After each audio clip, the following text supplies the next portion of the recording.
filosofia.com. E hoje a gente vai falar sobre pecados de estimação. Pecados de estimação, gente. Mila, o que seria então? Defina pra gente, pecado e estimação. Eu fui dar uma pesquisadinha básica. E aí eu escrevi aqui, vou dar uma lidinha no que significa pecado. Pecado é uma transgressão de qualquer mandamento ou regra, ofensa grave à lei de Deus, por livre e espontânea vontade. E o que é estimação? É um apreço, uma consideração a alguma coisa independente do seu valor. É um apelo, né? Na verdade. Então, vamos classificar, Mari, o que seria um pecado de estimação hoje em dia? Adultério? Matar alguém? Não. É pecado, tá? Não é que... Mas, gente, os pecados de estimação, não somente. Os pecadinhos de estimação geralmente são aqueles que a gente nem percebe que a gente faz às vezes.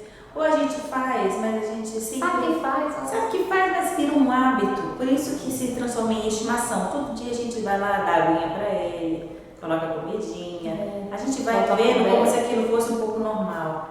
Vou te dar uns exemplinhos de pecadinhos de estimação que a gente tem. Fofoquinha, falar mal dos outros, mentirinha, sabe? Orgulhozinho. Você tá devendo já alguém, mas você continua gastando o seu dinheirinho, sem pagar a dívida antiga, sem planejamento, falta de oração, falta de intimidade. Há tantos que a gente comete e que a gente não volta, sabe? E assim como fala em Salmos 32, que eu vou ler agora aqui a palavra. Enquanto eu mantinha escondidos os meus pecados, o meu corpo definhava de tanto gemer, pois dia e noite a tua mão pesava sobre mim. Minhas forças foram se esgotando, como em tempo de seca. A primeira coisa que a gente queria conversar com vocês sobre essa questão de pecado de estimação é como é que a gente dá o diagnóstico que eu posso ter um pecado de estimação. A primeira coisa que a gente fala é que quando não há culpa mais, quando você faz, não sente culpa. O segundo item é assim, você já nem percebe mais que ele existe, sabe? Ele já virou um aspecto da sua personalidade ou do seu jeito de agir. Já faz parte de você. Sabe aquela pessoa que tem mania de palavrão, mesmo estando na casa de Deus? Tudo ela solta palavrão, tudo não sei o quê. Ela já nem tem mais peso aquilo, ela já tá colocando aquilo como é pra relaxar. E isso é um pecadinho de estimação, que você tem que ser transformado. Sabe, pessoas murmuradoras são pessoas que pecam muito perante o Senhor, porque a murmuração desagrada o coração de Deus, né? Então, é bom a gente se policiar em relação às coisas que a gente tem feito. O terceiro item que a gente vê como algo que dá o diagnóstico de pecado de estimação é com relação a que ele interfere na sua vida emocional, na sua vida espiritual e, consequentemente, assim como a gente falou em Salmos 32, do capítulo 3 a 4, repete aí, Mariana.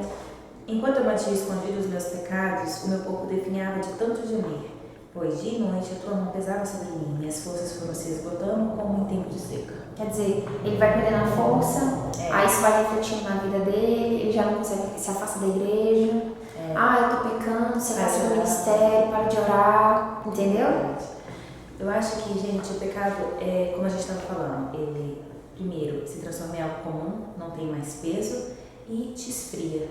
E às vezes é uma coisa que não é tipo da noite pro dia, rapidinho, é lentamente. Você vai perdendo a intimidade, porque uma coisa que eu aprendi esse final de semana através da palavra que fui pregar, ministrar. O inimigo, ele só toca na sua vida se você der espaço para ele tocar. Ele não tem legalidade para tocar na sua vida. Você pode perceber que quando ele chegou a Deus por falar de Jó, é muito fácil servir, tendo uma vida assim assada, e aí Deus foi e permitiu sem tocar na vida, né? Mas na vida não, ou seja, você percebe que o inimigo, ele não tem legalidade para entrar na sua vida, ele está ao nosso derredor. Ao nosso redor tem os anjos do Senhor nos guardando, mas se você abrir brecha, der legalidade através do pecado dele entrar, ele vai entrar e ele vai fazer o bagaço essa da sua vida. Então, feche as brechas. Fala assim como o Davi falou, sonda, Pai, conhece o meu coração, vê se é em mim algum caminho mau, e guia-me pelo caminho. Você tem que todo dia ser sondado pelo Espírito Santo e ouvir a voz dele e corrigir os seus caminhos. É verdade. Uma coisa também que é característica que a gente não consegue se livrar dele, né? É uma coisa que quando você viu, você já fez. Aí você fala, Senhor, e às vezes esse não conseguir se livrar vai muito com você faz não se importando e depois você se importa, né? Tipo, eu vou lá, fiz, né? Já passou, daqui a pouco você, meu Deus, eu não devia ter feito, vem aquele peso, às vezes nem vem, você fala, não vai dar nada. Você se apoia na graça, é uma coisa que a gente sempre fala. A gente meio que se apoia na graça ali, Deus é gente boa, eu falei Deus é gente boa, Ele vai me perdoar, e aí acaba que se esquece, né? Esquece de se arrepender, você simplesmente fica com o pezinho e não você. E o temor já foi embora, né? O temor já foi embora. Então, como é que a gente se livra do pecado? A primeira coisa é você tem que reconhecer, confessar que você errou. Eu erro nesse aspecto. O confessar, ele liberta, né? Então, confessar é o primeiro item, né? O segundo item que eu acredito é busque ajuda, sabe? É para isso que serve a igreja, é para que caminhamos juntos, claro, para que você tenha um suporte nos momentos ruins, nos momentos em que você se sente enfraquecido. Existe algo que é tão forte na sua vida que se transforma em um hábito. Muda, busca ajuda, pede direcionamento, sabe? Assiste os nossos vídeos.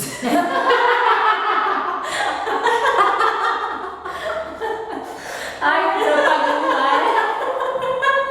A amiga tem que aproveitar. Merchandise, não é do vídeo. Tipo isso. Mas esse buscar ajuda que ela falou, realmente, os vídeos ajudam, acaba sendo de uma autoajuda, né? Mas o que a Mariana falou é muito verdade. Às vezes você fica assim, mas e a vergonha da pessoa saber que eu errei? Gente, a maior vergonha é permanecer no erro e acabar com a sua vida do que você chegar e reconhecer antes que vire um problema maior, sabe? Então, assim, vai atrás de um pastor, converse com ele. Mas eu não tenho confiança no meu pastor. Procure uma autoridade dentro da sua igreja que você tem. Mas na minha igreja não tem ninguém que eu confie. Então vai para outra igreja, vai para outra pessoa, sabe? Vai atrás de uma pessoa de Deus. Não deixe esse pecado ficar acumulado na sua vida de tal forma que ele acabe com a sua vida, com o seu ministério. Porque essa é a maior arma do inimigo contra a nossa vida dentro da igreja, né? Desfriar. E o terceiro, gente, é identificar, né, aonde o pecado começa. Como assim, Camila? Mariana, lê Mateus 5, 27, 28. Mateus 5, 27 e 28 fala o seguinte: vocês ouviram o que foi dito, não adulterarás, mas eu digo, qualquer que olhar para uma mulher e desejá-la, já cometeu adultério com ela no seu coração. O que ele está querendo dizer no Mateus 5, de 27 a 28? O pecado começa aqui, gente. Na mente. Existe uma fonte do pecado. Ninguém peca do nada. O pecado começa em algum lugar.